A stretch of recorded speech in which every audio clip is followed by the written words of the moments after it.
কেউ যদি তার মর্যাদা বাড়াতে চায়, কেউ যদি তার ভাগ্য সুপ্রসন্ন করতে চায়, তাহলে প্রত্যেক দিন দৈনিক 5 বার মাটি নামক দাসখতের উপরে নাক আর কপাল নামক কলম দিয়া সই করতে হবে 5 বার, আল্লাহ আমি কেবলমাত্র তোমারই গোলাম, তুমি ছাড়া কারো গোলাম নই। ফজরে একবার, জোহরে একবার, আসরে একবার, মাগরিবে একবার, আবার রাত্রে শুতে যাব তখনও আর একবার। সর্বত্র আল্লাহু আকবার, আল্লাহু আকবার বলেন সবাই, আল্লাহু আকবার। সব ক্ষেত্রে আল্লাহু আকবার। পৃথিবীতে যখন আসছিলাম তখন কানে কি শুনেছি মনে আছে? মনে নাই, তবে আপনারা জানেন।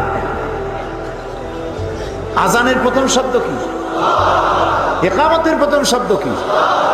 নামাজের প্রথম শব্দ কি?